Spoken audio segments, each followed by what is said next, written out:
Oke, assalamualaikum warahmatullahi wabarakatuh. Kembali lagi di channel YouTube saya Yanto Multimedia Education.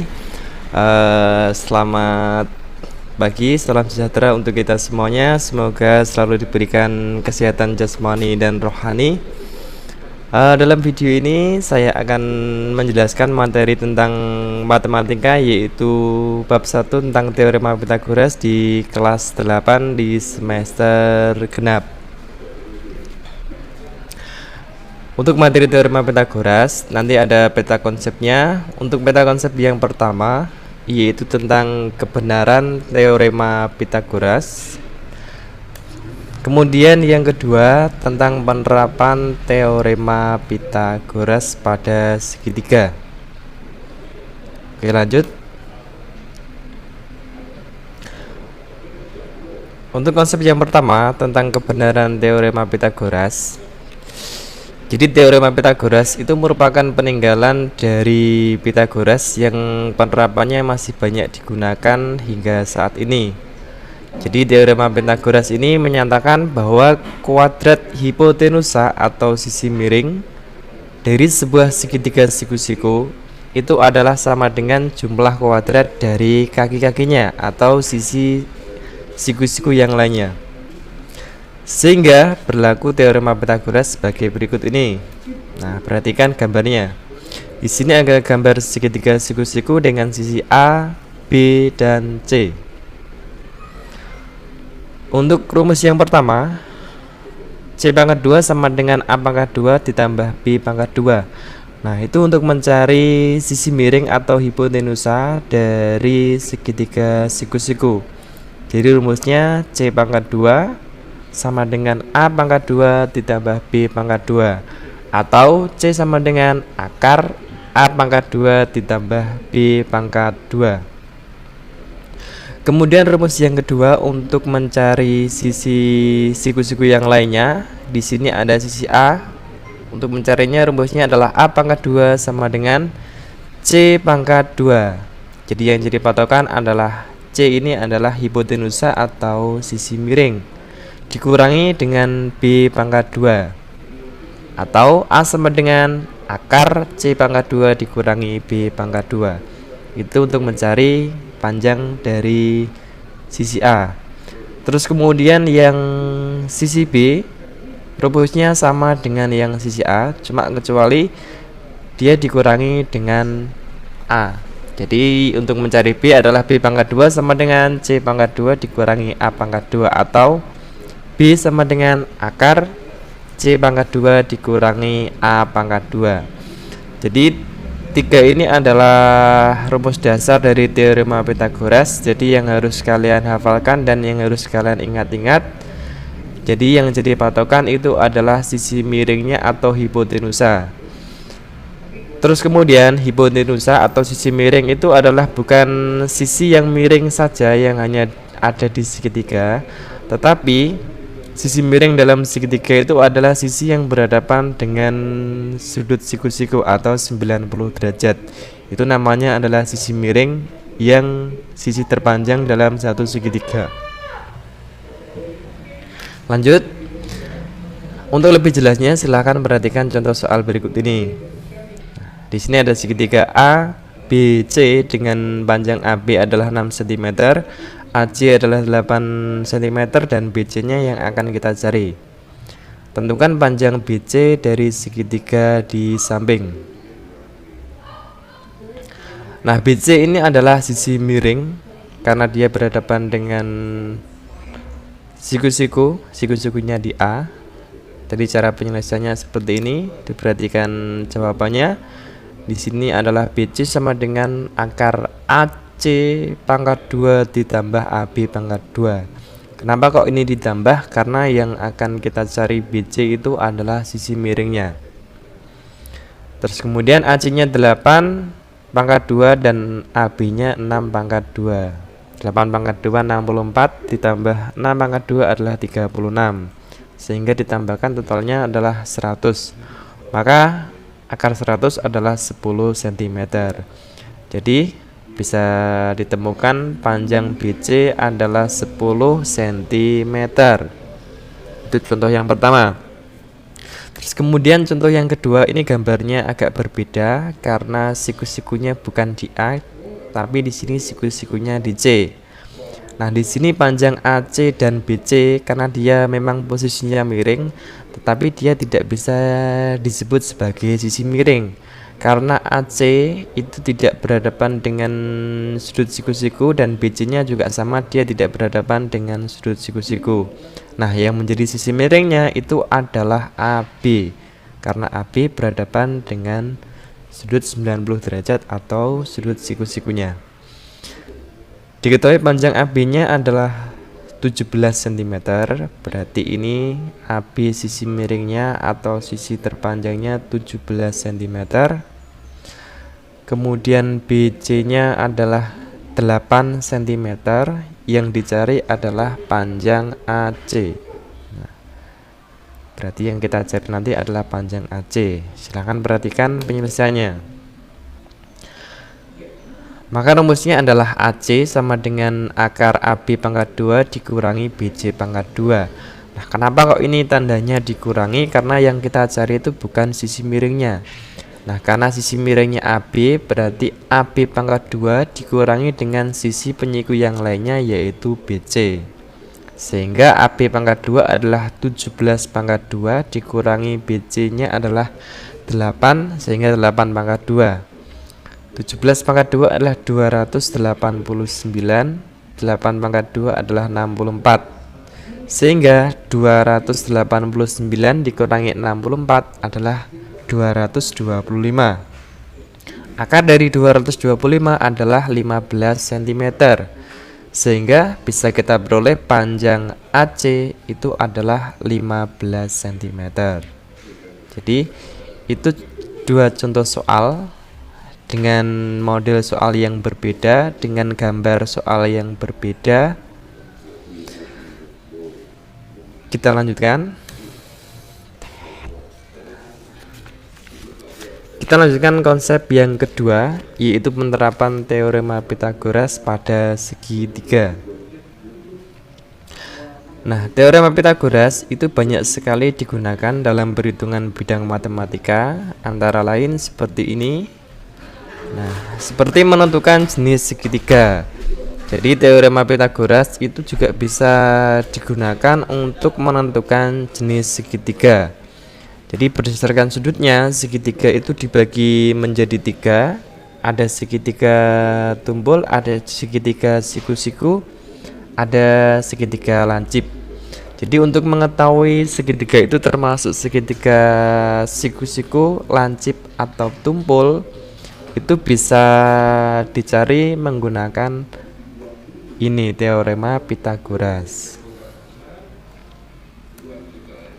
Nah, di sini ada segitiga tumpul. Segitiga tumpul itu jika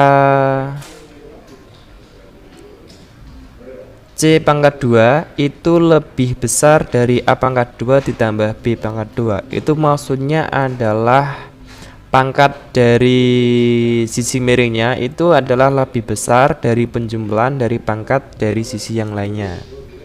Itu kalau segitiganya segitiga tumpul, berarti C pangkat 2 nya itu lebih besar dari A pangkat 2 ditambah B pangkat 2. Kemudian untuk segitiga siku-siku, nah segitiga siku-siku itu adalah sudah pasti dia teorema Pythagoras, maka dia itu C pangkat 2 nya adalah sama dengan A pangkat 2 ditambah B pangkat 2.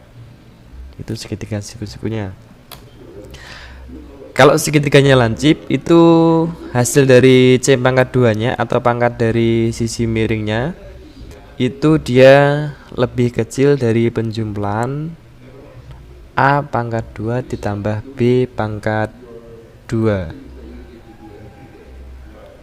Jadi itu penjelasan dari menentukan jenis segitiga. Ada segitiga tumpul, segitiga siku-siku, dan segitiga lancip. Kita lanjutkan. Untuk lebih jelasnya silahkan perhatikan contoh soalnya di bawah ini. Di sini ada diketahui panjang segitiga adalah 4 cm, 9 cm, dan 12 cm. Soalnya tentukan jenis segitiga tersebut. Jadi ada segitiga dengan ukuran 4 cm, 9 cm, dan 12 cm. kita disuruh menentukan segitiga itu apakah dia segitiga tumpul, siku-siku atau lancip. Nah, diperhatikan jawabannya. Di sini karena sisi terpanjangnya adalah 12, maka 12 pangkat 2 yang ada di sebelah kiri. Kemudian saya kasih titik-titik karena kita belum tahu tandanya apa. Kemudian 4 pangkat 2 ditambah 9 pangkat 2. 12 pangkat 2 adalah 144. 4 pangkat 2 16 dan 9 pangkat 2 adalah 81. Nah, sehingga 16 ditambah 81 itu adalah 97. Nah, jadi karena 144 lebih besar dari 97, maka jenis segitiga tersebut adalah segitiga tumpul. Jadi segitiga dengan ukuran 4 cm, 9 cm, dan 12 cm itu adalah segitiga tumpul. Jadi itu contohnya.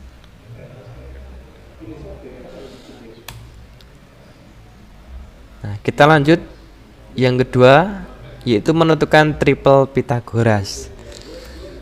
Nah, triple Pythagoras itu adalah kumpulan 3 bilangan bulat positif yang memenuhi teorema Pythagoras.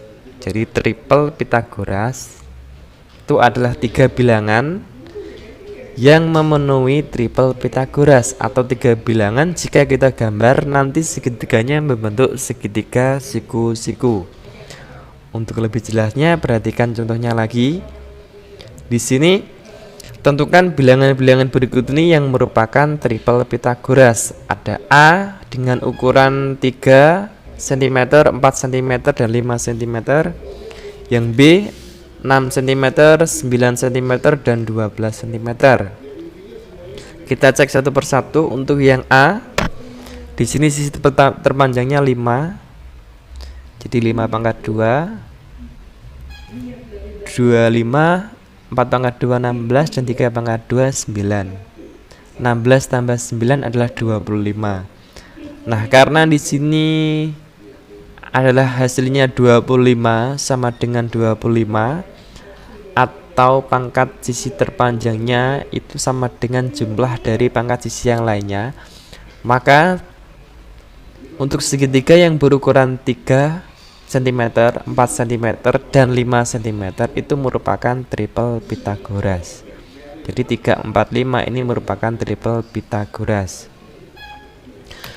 Kemudian yang kedua ada 12 cm pangkat 2, karena di sini sisi yang terpanjangnya 6 pangkat 2 dan 9 pangkat 2. Jadi 144, 6 pangkat 2 36, 9 pangkat 2 adalah 81.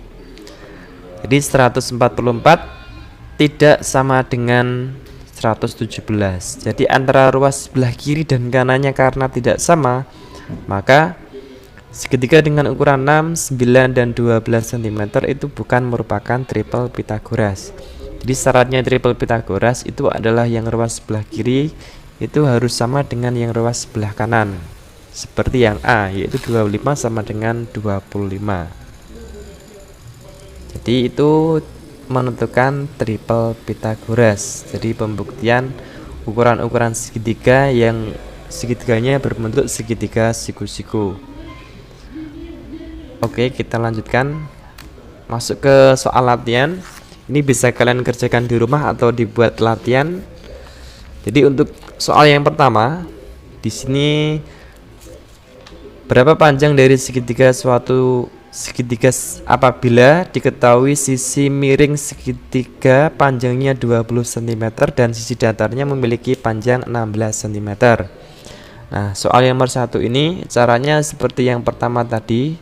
Jadi ini yang dicari adalah bukan sisi miringnya, tapi sisi yang lainnya.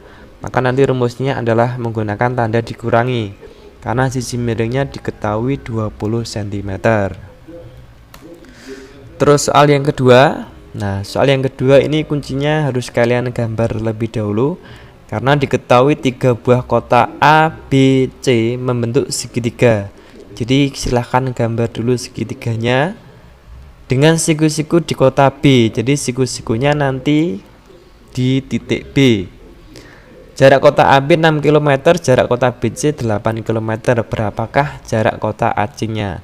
Nah, ini caranya sama dengan yang pertama, tapi tadi syaratnya, tapi yang ke nomor 2 ini harus kalian gambar lebih dahulu untuk lebih mudah untuk mengerjakannya.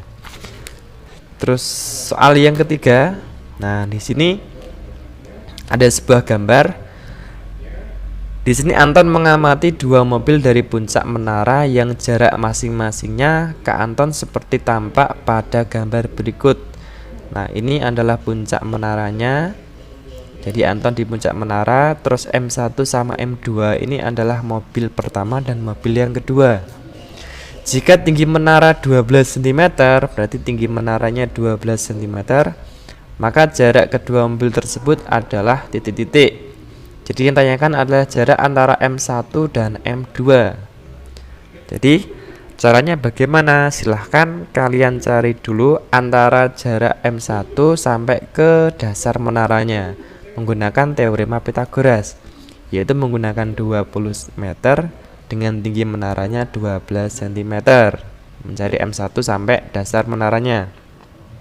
Terus yang kedua, silahkan cari M2 sampai dasar menaranya menggunakan 13 meter dengan tinggi menaranya. Nah, kemudian untuk mencari jarak kedua mobil tersebut, silahkan kalian kurangi antara jarak M1 sampai dasar menara dikurangi dengan jarak M2 sampai dasar menara. Nah, jadi itu materi yang saya jelaskan, semoga bisa memberikan manfaat. Jangan lupa tetap selalu belajar di rumah, tetap semangat, tetap selalu jaga kesehatan. Saya akhiri, wassalamualaikum warahmatullahi wabarakatuh.